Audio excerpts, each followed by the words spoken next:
Coach, I said this last night on television, not to put any more pressure on this team, but I don't even know if you can accurately describe the enthusiasm and the excitement surrounding this team for this season. I mean, it's hyped. I mean, you've got the number one ranked team in the country going into the season, picked to win the SEC. You're hosting the 2020 SEC tournament. You've got the Rhoads House finishing up a $3 million renovation. On paper, you've got a roster that I know you don't think it's perfect, but from the outside looking in, seems to have it all. I mean, you play a schedule even before you get to the SEC that looks like the Women's College World Series in its own right. Am I missing anything here? Shoot. Yeah, we had an ACL injury to our starting shortstop in the fall. True. And then we're really unproven in the catching position, and I have full confidence that Bailey Hemphill can do it, but there's just a couple worries there. And we had another young lady, Kayla Davis, who was going to be a outfielder first baseman. She had to have hip labrum surgery in December, so she's potentially out for the year. So our depth, which I think was really going to be a strong point, has kind of dwindled a little bit with Claire's injury, and then Kayla had surgery. So, we're just we have a lot of kids that can play a lot of positions, but we just don't. It's not like two at every position. So, like a Skylar Wallace can play second, short, all the outfield positions. Maddie Morgan can play second and third. Taylor Clark can play all four infield positions, but there's just not a lot of them. So hopefully we can't have any more injuries. And then the pitching staff, if they can do what they can do, they're going to keep us in every game. So it's, but you're right. I've heard it from people at the gym, at church, at Publix, going grocery shopping. It's been a lot of fun just hearing people how excited they are. We had our annual trivia night Saturday night, and that was a crazy night. Everybody's excited, and we've already broken records for season tickets sold. We're close to reaching our goal. We set a new goal after we reached the 2,000 mark, and now we're going to try to go for, it's Team 24. It's the 24th year of Alabama softball, so we're trying for 2,400 season tickets. And I think yesterday, Beverly Chandler sent me her email. She does a daily update, and it was 2131. So we're inching closer to the 2,400 mark, and that's, and some people might not think that's a lot, but that is a ton for a college softball team to sell that many season tickets. So we're so thankful for the support and the greatest fans in college softball. And you too, the media has been terrific to us. Well, it's a fun sport to cover. Team 24 has a chance to do some special things, and as Murph's already pointed out to me, you don't just walk out there. There are things that happen, and you mentioned Claire Jenkins, and I know she brought a lot to the table as a player, but I know you're missing her consistency, her leadership, her temperament, probably as much as you're missing what she brings with the glove and the bat. Yes, and she became kind of the leader of the infield last year because she really had to step up, and she was a junior. She started at shortstop. We had Sydney Booker. We had a pretty veteran infield for a while, and then we had new third, we had new second, and we had a new shortstop. And Claire kind of just took it upon herself to say, okay, this is my job. I'm the shortstop. I'm going to lead the infield. And she did a heck of a good job. And she had a really good style about it, and everybody respected her. So, I mean, just yesterday, it kept kind of reminding me of what you just said about her in practice.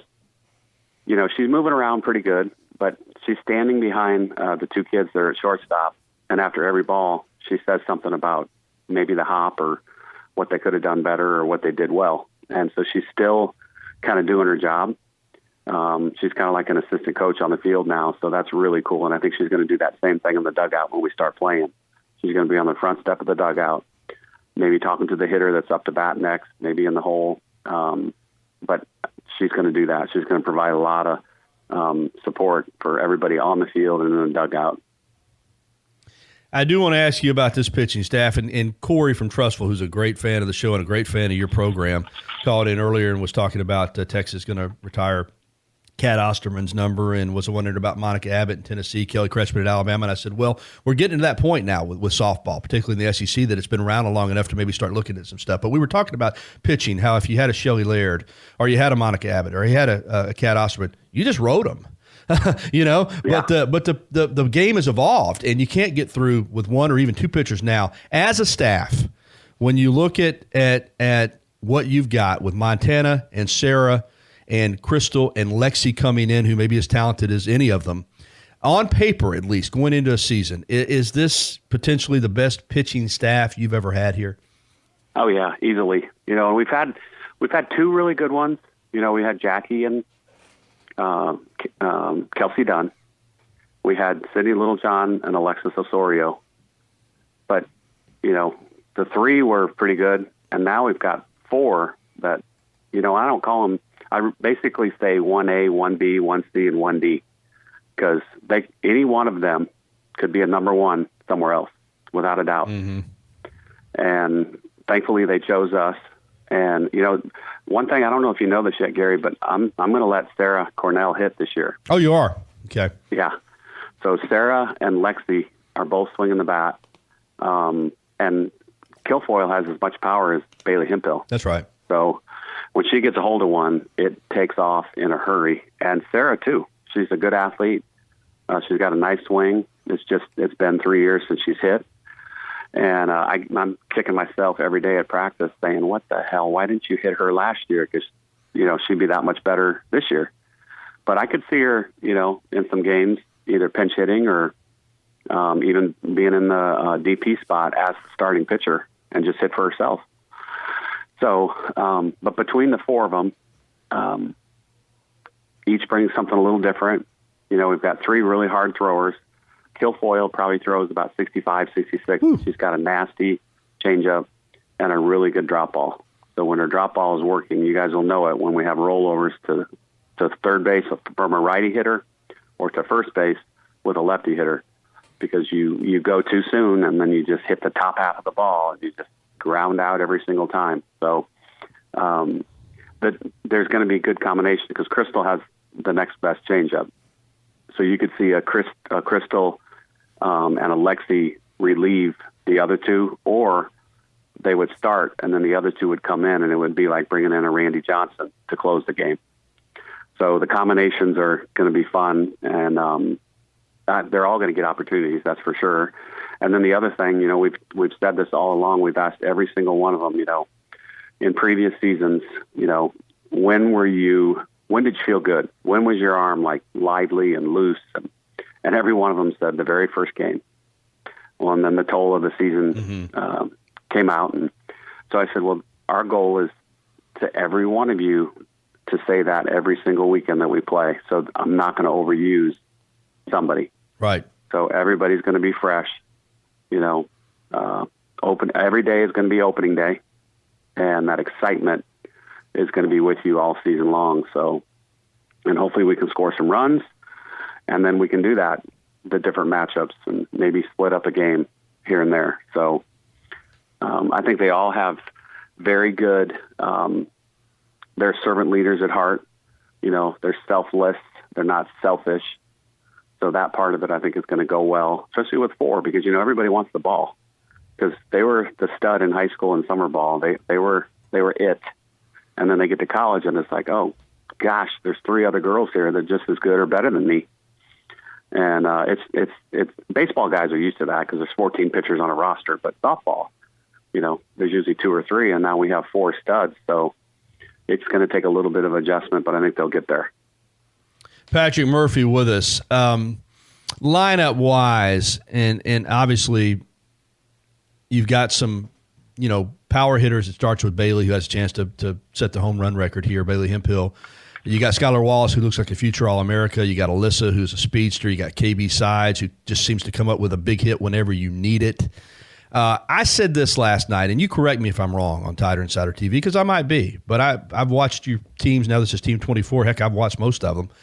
I think you can be really good if you're good in two of the three areas. I think if you got a good offensive team and a good defensive team, you could be really good, even if you don't have the great pitching. If you got great pitching and maybe you're off a little bit offensively, but you're good defensively, you can be good. But I think to be great, to win it all. You got to be potentially really, really good in all three areas: defense, pitching, and offensively, and maybe even have some intangibles. Lineup wise, is this team going to bring enough to the table offensively? Am I right about that? Number one, and number two, offensively, how do you feel about this team? And then I think the other thing that you need is luck. True, once absolutely. you get to the World Series, it's like the margin of error absolutely is like the tiniest. And it brings me back to that comment I tell you a lot over the years is, I have baseball buddies that watch the World Series, and they'll text me and they'll say, I don't know how the hell you do it, because every single play matters. It's just so tight. Every game is close. And but one person that you hadn't mentioned yet was Alexis Mack, which is the young lady that coming in. Yeah, the young lady that transferred from Oregon that didn't play last year, so she's a graduate transfer, which is the first one we've ever had. But Gary, you're going to love her. She brings an intensity and a toughness and I don't know what else to say, and she could be as fast as Alyssa. Woo. So between the two of them, and you can't steal first. You got to get to first. But when they get on base, they've definitely have a green light. So we have 6 girls that have a green light. So we got that speed. And then I think another kid that really is going to have, I know she's been a 2-time All-American, but I think she's going to have a really good year as Kaylee Tao. She's just been killing it in practice. You already mentioned Skylar. She's so much better already with barrel control. You got a Maddie Morgan, that was second-team All-SEC. Mm-hmm. And another kid that's a senior that nobody really knows about is Taylor Clark, who's been killing the ball in practice, and she's got something to prove.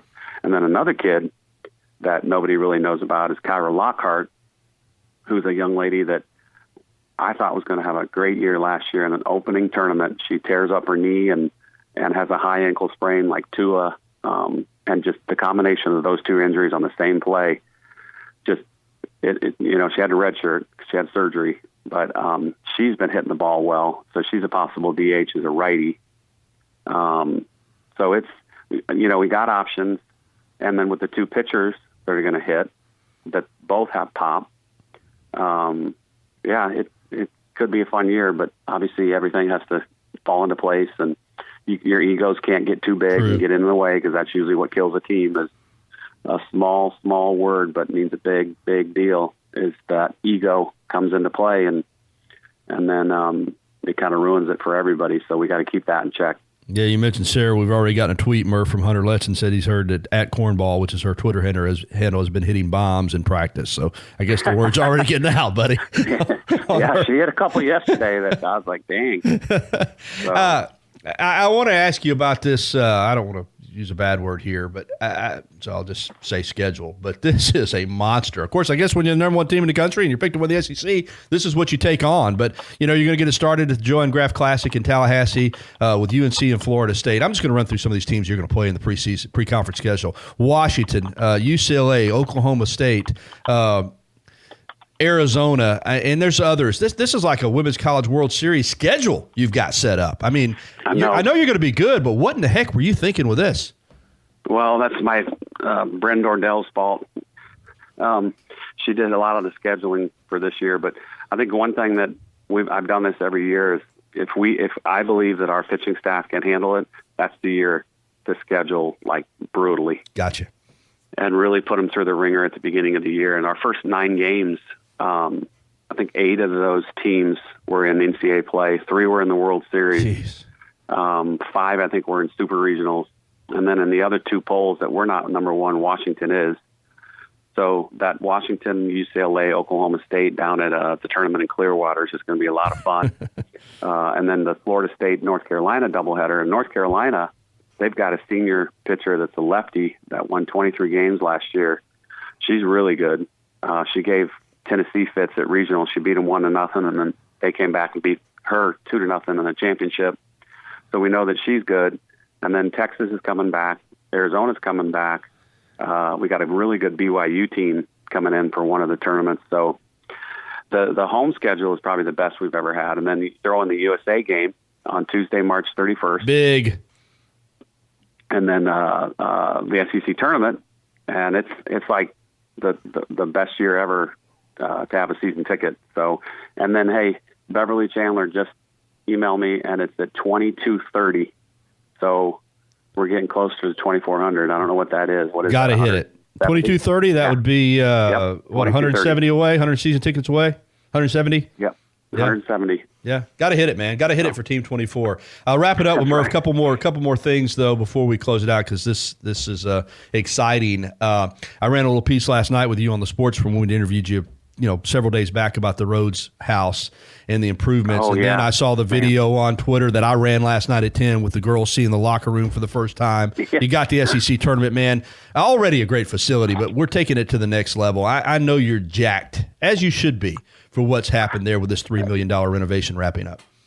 And, I always look at it as return on investment, and I never wanted us to be a black hole of money where we didn't get back to the department and help it out, because, we from the very beginning said we will sell tickets. And thankfully the administration said, yep, we're going to do it. And so, with 2,400 season tickets, hopefully sold, what we do on the field, preseason number one, won the SEC for the 6th time last year, went to the 12th World Series. I want them to see that there is a return on their investment. And I think our team understands that. They understand that all these fans could spend their money on a ton of things, okay? But they chose to buy season tickets, and that's a big deal. So when they come out to the park, when you come out to the park to show highlights, let's show them some good stuff. Time for them to show off and show what they can do and have a good time doing it. Because usually that's the number one thing that somebody says when they watch us is, all your girls look like they're having fun. Mm-hmm. Well, that's what we want a fan to say is, man, that was a lot of fun. It's exciting and it goes fast. It's a great facility. But there's so many fan improvements this year. New concession stand, a ton of new restrooms, expanded concourse, new stuff in the concession stand in terms of food options, a lot more options. We've got a big kitchen and a big grill in the one new concession stand, an exit for the Brickyard that make it easier getting in and out of the games. Just all kinds of cool stuff. The press box, Nathan Sheehan and you and anybody else that's in the press box, that's all renovated this year. And then, like you said, that was just a tiny glimpse, though, Gary, of what the clubhouse is looking like. And actually, the locker room was probably the least changed of all the rooms. So I think the next, and we're doing it by stages because there wasn't some stuff done in the other rooms in the clubhouse. They needed to be in their locker room, so that room was done. Right. So that's why we did that. So either today or tomorrow, you'll get another one on the actual clubhouse. And I can't wait for you to see that because it is awesome. I know you got to get going. And I'm glad you mentioned Team 23 because a lot of what they did is built the momentum for this season, winning the SEC, making that deep run in the Women's College World Series. And now you have a team that potentially can win it all. And I know you don't look at it like this, but it wasn't that long ago. We had you on Tider and Cider TV. A few people want to run you out of here. And I know you understand the highs and lows of coaching, but I remember Rodney brought this up last night. You sat there and told us a couple years ago, you said, listen, we're building something. We're going to be good next year, but in a couple of years, we're going to have a chance to be special. So you saw this coming, even when a lot of other people didn't. Well, and I think I probably told you guys that night is when Montana and Kilfoyle committed, I usually call my mom and I say, hey, Mom, I'm going to have a job until 2023. And the first thing she usually says is, oh, you got a new contract. And I said, no, Mom, I got a pitcher that committed, and she's damn good. So, it's called fast pitch for a reason. It's not called fast hit. It's not called fast run. It's called fast pitch. And it all starts with a position with a circle drawn around it, which means she's important, right? Absolutely. And, same thing with a mound in baseball. It is elevated for a reason. Mm-hmm. That person is important. And if you have the horses on the mound or in the circle, you're probably going to do pretty well.